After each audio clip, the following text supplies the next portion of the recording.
Today I'm going to be reviewing the book 12 Rules for Life by Jordan Peterson, An Antidote to Chaos. For some reason, I'm nervous about making this video. I'm never nervous for making YouTube videos. Like, I had a bad dream about making this YouTube video. I read the book about a month ago. I have been rereading and taking notes for the last 5 or 6 days. I just feel like I'm not going to do it. I know that I'm not going to do it justice, but I am going to do it badly anyway, is my game plan. Jordan Peterson is he is the person whose content on the internet has helped me the most in being a better version of myself, in learning to listen to my conscience, in telling the truth as best I can in every situation. I had the opportunity to meet him in person after a talk that he gave. I got to let him know how much he helped me and thank him. He signed a copy of his other book, Maps of Meaning, for me. But outside of that brief interaction, we don't actually know each other. It's been his Bible lecture series. It's been his personality lecture course that he taught at University of Toronto and is online, as well as his Maps of Meaning course, which are all free on his YouTube page, that have just helped me immensely. And so I'm unbelievably grateful. I've talked to you guys who are subscribed to my channel about him. I know a lot of people have said on Instagram and here on YouTube, like, you put me on to JP, thank you. He's helped me so much. So he's got this book. I like the book a lot. I'm going to talk about the book. I'm not going to go to my notes, I don't think. I'm just going to talk about a few concepts from the book, because in prepping for this, I ended up writing like 40 quotes in my notes and things I want to talk about, and it literally just became overwhelming. So I'm going to pick a few things that come to mind, that bubble up as I'm talking here, and that's how we're going to do it. Sit back, relax. I hope you enjoy the video. Let's go. First, clean your room.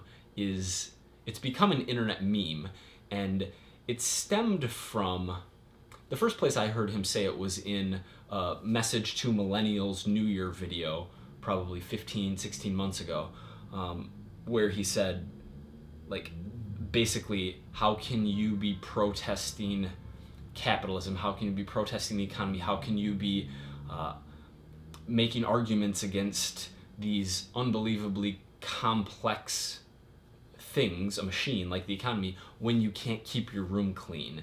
And a lot of his content and beliefs are centered around, in this book, are centered around the idea that focus on the integrity of the individual, that if we each focus on making ourselves better, that's what makes life better, and that's what makes the world better, and that's what makes civilization function better. And so this outward finger-pointing, blaming culture that we see a lot of on both extremes politically, and I don't really want to get into political stuff in this video just because it's not an interest of mine, and it's really not in this book. But that just leads to subpar civilizations and worse lives for individuals, which I have experienced myself. And so he said, how can you protest the economy when you can't keep your room clean? And then drove down on that and said, if you want to start fixing yourself and being better, start with your room. Start with what's around you. What can you make better in your immediate? And because a lot of some of the pushback would be, I don't know how to make my life better. I don't know what to do. And then he would say, start with what's around you. And I did that. Like, I fixed the broken piece of my curtain up top here. I started making my bed every single day when I wake up.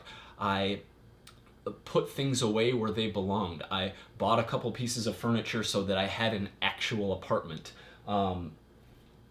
I took care of stacks of paperwork, and the paperwork, like everything in there, a piece of paper isn't a piece of paper. A piece of paper is what it means to you, which is another concept laced in here, that we don't see the world as physical objects. We see, at the same time we see things as objects, and maybe even sooner, we see what they mean to us. For example, if you're tired and you've been chopping wood all day, for 8 hours and you want to rest and you see a stump, you don't see the bottom of a tree that was cut down. You see a chair. You see a place to sit and relax. Like, that is first what you see. I don't recall how I got on this tangent. I'd like to keep this as raw and uncut as possible, though. So the pieces of paper. They weren't just pieces of paper because I had issues that I had not taken care of. I had clutter in my mind and in my life. I had things that I'd been procrastinating that I set aside. And by taking that piece of paper and saying, I need to do something with this other than shove it behind my computer and pay this. There was like something related to insurance. There was like each thing represented something, and by taking care of that and by opening up drawers and sorting things out, I should throw this out, I should put this where it belongs, I should handle this issue, you start to become better is the best I can do with that right now.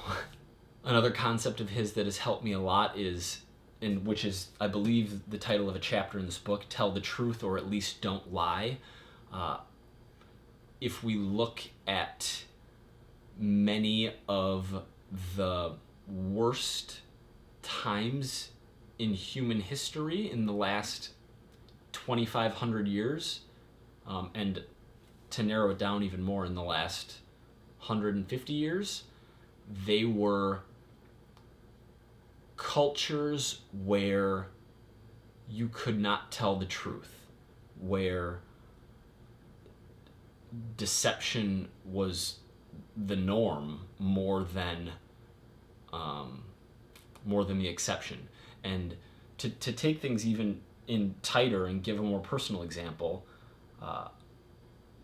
deception, or really the opposite of truth, like falsity with a malicious intent, is something that he says is possibly the worst thing that you can do to another person.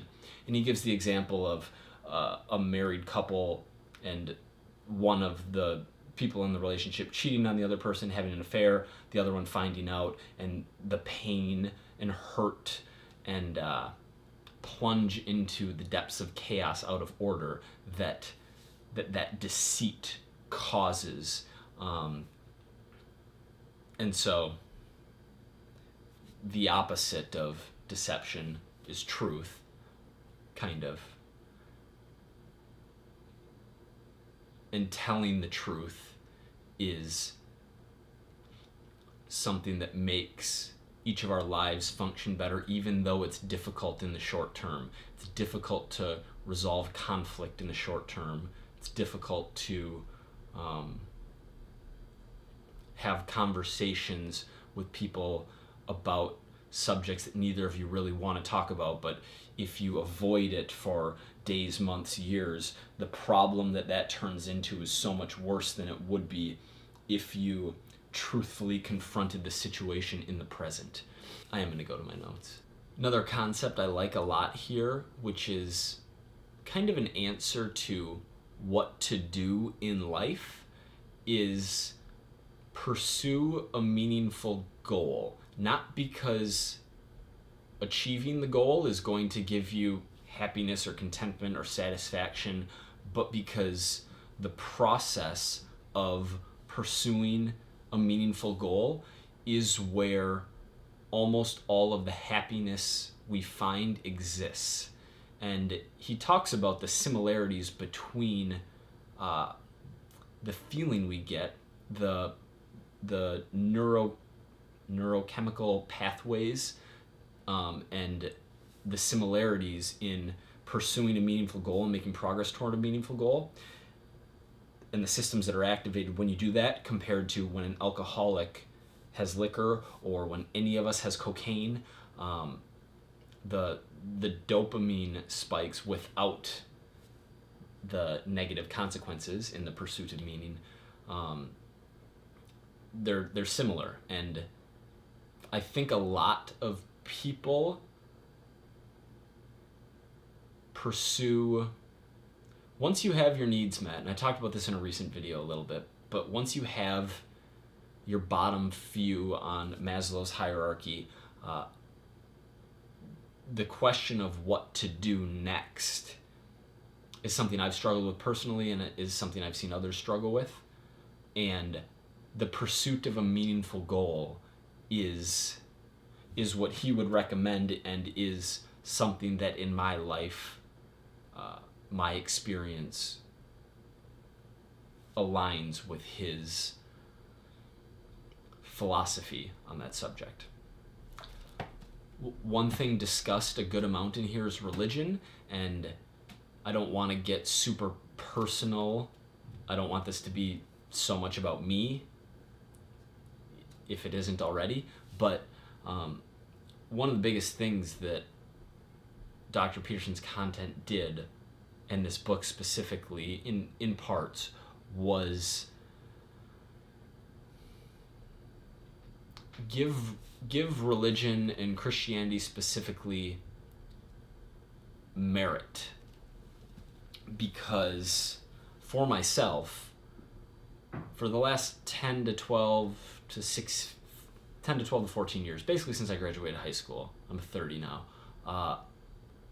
my smartest friends and peers are atheists. And we're just so influenced by what is around us and who we are close to, that a lot of that intelligence, that high IQ, that obsession with the rational mind rubbed off on me and made me, not that that's bad, but I let it make me close-minded to the merit of religion. And I'm not going to deep dive on this because I don't think it's the time and place, but something that his lectures in this book did were take stories from the Old Testament and New Testament of the Bible and give them merit and give them application to life in 2018, and drew lessons whether the stories that he referenced in the Bible actually happened or not is irrelevant to the lessons and applicability that I drew from those parts of this book. Specifically, Adam and Eve, Cain and Abel, and then the Sermon on the Mount. And the lessons drawn from each of those were massively, massively helpful for me. It's just a really good book. I recommend it. I enjoyed it a ton myself. I was comparing notes with a friend leading up to this, and he sent me, everywhere that he highlighted or made a note, he wrote the page number down. And he had a list of numbers that were 75% of the pages in this book. So this review left out almost everything that is good about this. But for whatever, $17, $18, $20, this is really a culmination of a very smart person's life work into a very digestible format, intended not for an intellect, but intended for the end consumer to be you or me or an everyday person. And the book helped me a lot, and I really enjoyed it. I'm very grateful for his work. If you have questions, you can leave them below in the comment section. I appreciate you watching. If you liked the video, give it a thumbs up to help the video get more reach. I will see you guys in a few days. Bye.